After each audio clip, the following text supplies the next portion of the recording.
Hello guys, नमस्कार। जय हिंद, जय महाराष्ट्र। मेरा नाम है हर्षवर्धन भालेराव और आज हम लोग चालू करने वाले थे। पिछले वीडियो में हमने चालू कर लिया था respiration, life processes in living organism. ये हमारा चैप्टर का नाम है। 10th का ये चैप्टर है, सेकंड चैप्टर। लाइफ प्रोसेसेस जो बहुत सारी है, मतलब जैसे कि ह्यूमन बॉडी जितनी सारी प्रोसेस करती है। रेस्पिरेशन हो गया, ट्रांसपिरेशन हो, रेस्पिरेशन हो गया, सर्कुलेशन हो गया, बहुत सारे, मतलब डाइजेशन हो गया, फिल्ट्रेशन हो गया। ये सारी चीज़ों को हम लोग लाइफ प्रोसेसेस बोलते हैं। जो अपने ऑर्गन्स परफॉर्म करते हैं उसको हम लोग क्या बोलते हैं? Life processes. तो ये जो सारी लाइफ प्रोसेसेस है उसको करने के लिए हमें एनर्जी की ज़रूरत रहती है। किसकी? एनर्जी की।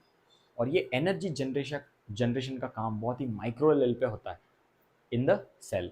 माइक्रो लेवल पे होता है in the cell. So cell के अंदर एनर्जी तैयार करने के लिए हमें दो चीज़ों की आवश्यकता रहती है। पहले का नाम है फूड और दूसरे का नाम है ऑक्सीजन। जो फूड रहता है वो तीन टाइप का हम खाते हैं। पहला खाते हैं कार्बोहाइड्रेट, दूसरा फैट्स और प्रोटीन। इसके बारे में हम लोग बात कर चुके हैं। इसमें से सबसे ज़्यादा एनर्जी हमें मिलती है कार्बोहाइड्रेट से। सबसे ज़्यादा एनर्जी हमें काय में से मिलती है? कार्बोहाइड्रेट से। जस्ट अ सेकेंड ना गाइस।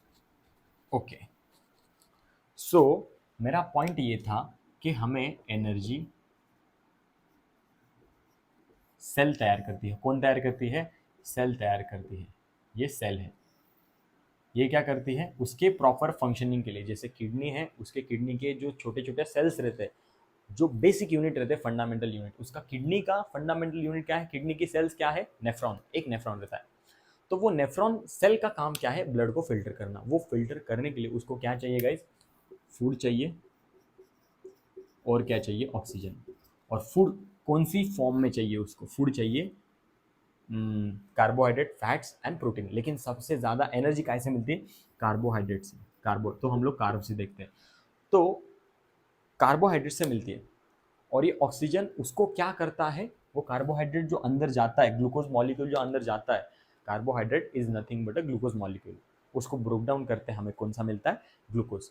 तो वो ग्लूकोज जो अंदर जाता है उसको ब्रोक डाउन करने का काम, उसको कहते हैं सेल्यूलर रेस्पिरेशन। मतलब cellular respiration is nothing but it is a type of respiration in which energy is formed by breaking down the glucose molecule with the help of oxygen। Sir ज़्यादा हो गया ये तो। नहीं नहीं, कुछ ज़्यादा नहीं हुआ। हम क्या कर रहे हैं? ब्रोक डाउन कर रहे हैं ग्लूकोज मॉलिक्यूल को with the help of oxygen. बस इतनी सारी प्रोसेस में हमें क्या मिल जा रही है? एक ग्लूकोज मॉलिक्यूल को ब्रेक डाउन करके हमें एनर्जी मिल रही है। और वो एनर्जी मिलने का काम ही हमें क्या डेफिनेशन देता है? सेलुलर रेस्पिरेशन की। मतलब ऑक्सीजन को लेना, सेल के अंदर एनर्जी तैयार करना और कार्बन डाइऑक्साइड का छोड़ देना बाहर। और ये प्रोसेस को हम लोग क्या कहते हैं? Cellular respiration. तो मैंने बोल दिया दो कंपोनेंट है, फूड एंड ऑक्सीजन। फूड में मेनली होता है कार्बोहाइड्रेट। कार्बोहाइड्रेट का मतलब, दूसरा नाम कार्बोहाइड्रेट का है शुगर। दूसरा नाम है शुगर, या हम लोग उसे बोल सकते हैं ग्लूकोज। ओके। और ग्रीक में शुगर का नाम रहता है सैकराइड। सर कितने सारे नाम बता दिए आपने। यस भाई साहब, बहुत सारे नाम है। तो ये ग्लूकोज तीन टाइप में रहता है।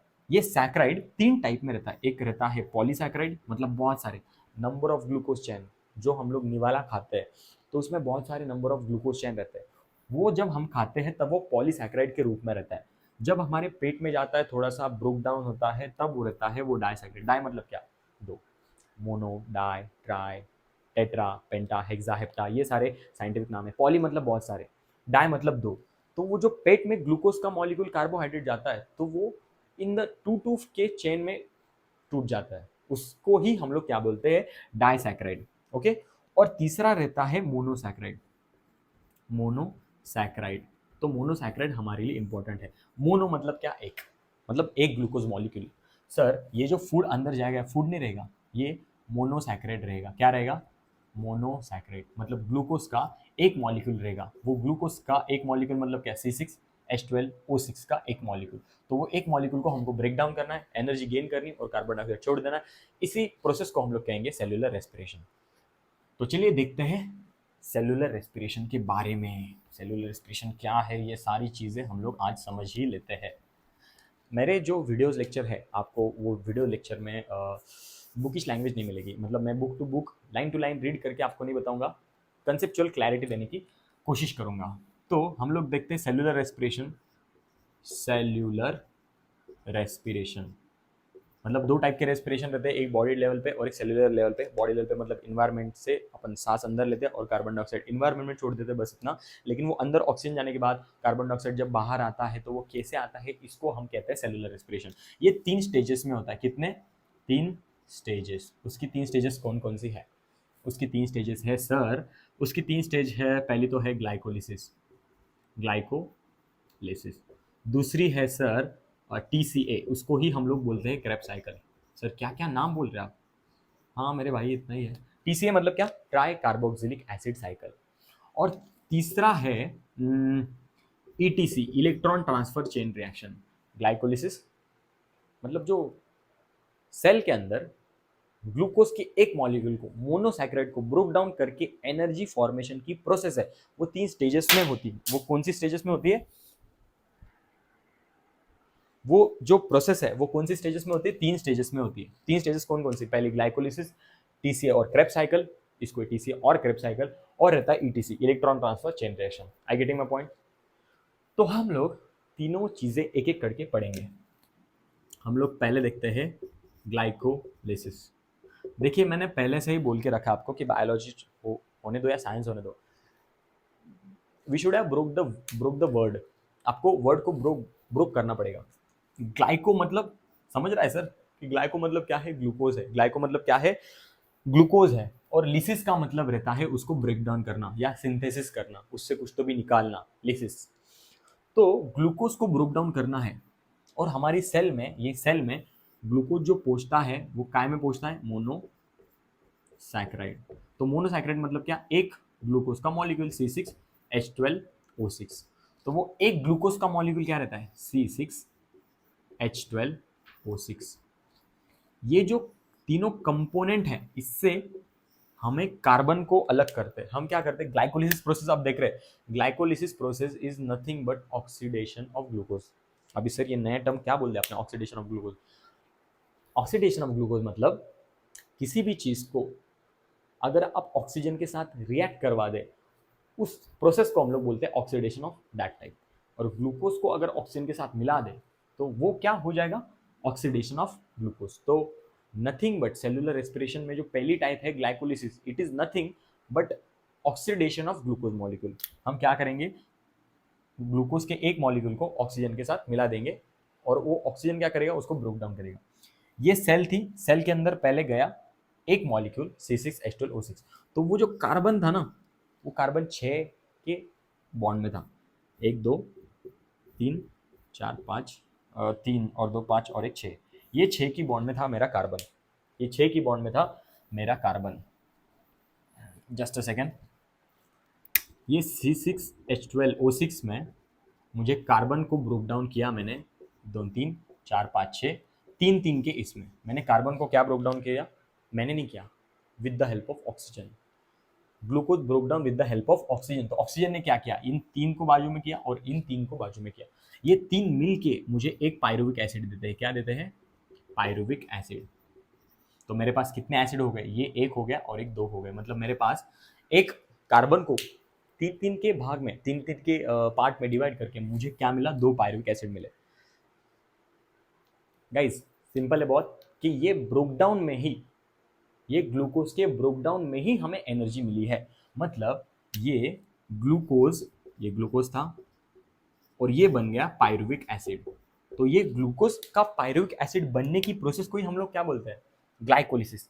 ये बनने की प्रोसेस में हमें क्या मिल गई? एनर्जी मिल गई। क्या मिल गई? एनर्जी। एनर्जी। अभी एक बहुत ही अच्छा और इंटरेस्टिंग टॉपिक है कि एनर्जी जो है, जो सेल एनर्जी बनाती है, उसके काम करने के लिए वो 2 टाइप की रहती है। 2 टाइप की। कौन सी? एक रहती है ATP और एक रहती है NADH FADH। एक रहती है ATP और एक रहती है NADH। Just a second guys. एक रहती है ATP और एक रहती है NADH FADH। ATP रहती है डायरेक्ट एनर्जी। ATP क्या रहती है? Direct energy. और NADH FADH दोनों क्या रहते हैं? Indirect energy. Indirect energy. Sir क्या है मतलब? ये माजरा क्या है? तो आप अगर ग्रोसरी स्टोर में गए, किराना दुकान में गए और उसको 50 रुपए की नोट दी और 1 किलो आटा मांगा, तो वो आपको आटा दे देगा। सेकेंड टाइम आप जाओ, मतलब वो डायरेक्टली आपको आटा दे देगा, नोट से वो डायरेक्टली आपको आटा दे देगा। अब भी आप सेकेंड टाइम क्या करो, सेकेंड टाइम उसके पास बैंक का चेक लेके जाओ, एक्सिस बैंक का चेक लेके जाओ, कौन से बैंक का चेक लेके जाओ, 50 रुपए का। वो आपको आटा नहीं देगा, वो आपको क्या देगा, तमाचा देगा, एक बहुत ही अच्छा सा, मतलब चाटा देगा। वो आपको आटा नहीं देगा, वो आपको चाटा देगा। बहुत ही लेम जोक था, लेकिन फिर भी सुन लो। वो आपको क्या कहेगा कि बेटा ये चेक को लेके बैंक पे जा और बैंक से रुपए निकाल के मुझे ला के दे। मतलब वो चेक क्या था, इनडायरेक्ट था। वो चेक को पहले मुझे किसी में कन्वर्ट करना पड़ा और उसके बाद मैं वो नोट को यूज कर सकता हूँ, क्योंकि नोट क्या है, डायरेक्ट है। तो सेल को एनर्जी सेल ने क्रिएट की।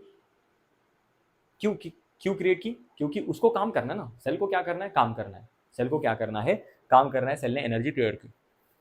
अभी काम करने के लिए डायरेक्टली उसको क्या चाहिए, एटीपी चाहिए रहता है।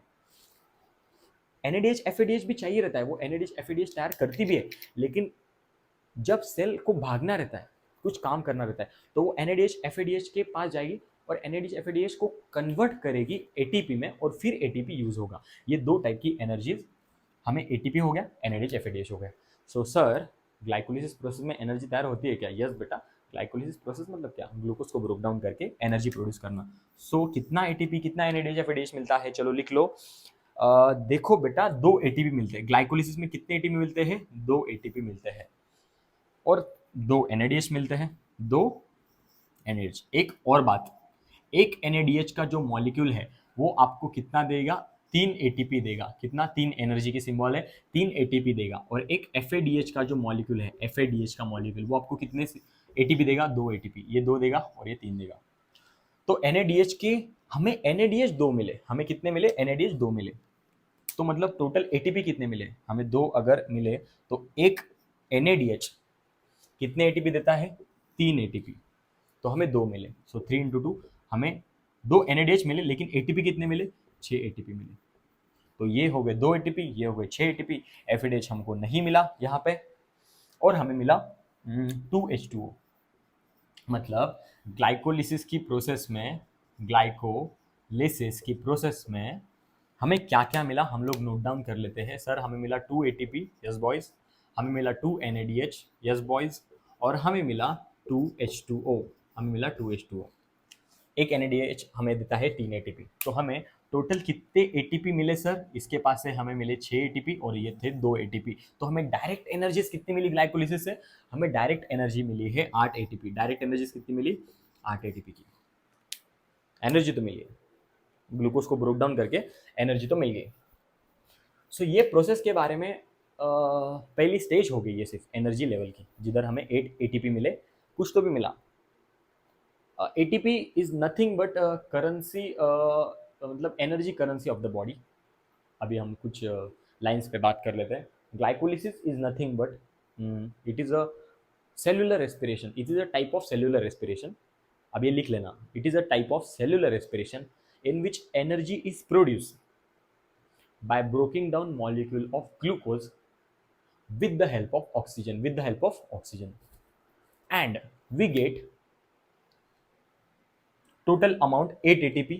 8 ATP एनर्जी मिलती है, 2 ATP डायरेक्ट एनर्जीज और 2 NADH मिलते हैं इनडायरेक्ट, और 2 H2O भी मिलते हैं। और ये सेल जो थी, ये सेल के अंदर ये न्यूक्लियस जो था, तो वो जो ग्लूकोज यहाँ पे आया था, तो ये एरिया था साइटोप्लाज्म का, साइटोप्लाज्म का। इसके भी बारे में हम लोग बोलेंगे। तो ये glycolysis is perform at the cytoplasm area, वो न्यूक्लियस के अंदर गए नहीं है, ऐसी बात है। तो ये सारी बातें थी ग्लाइकोलिसिस की। दूसरी स्टेप जो है उसका नाम है TCA, try carboxylic acid cycle, और तीसरा है ETC, electron transfer chain reaction.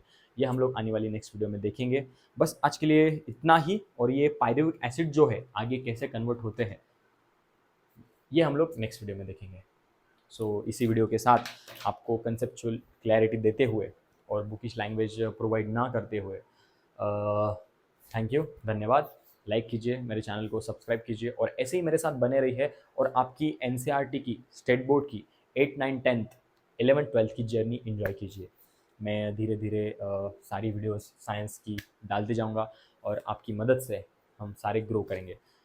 Thank you guys, welcome back again and thank you. अलविदा, जय हिंद, जय महाराष्ट्र।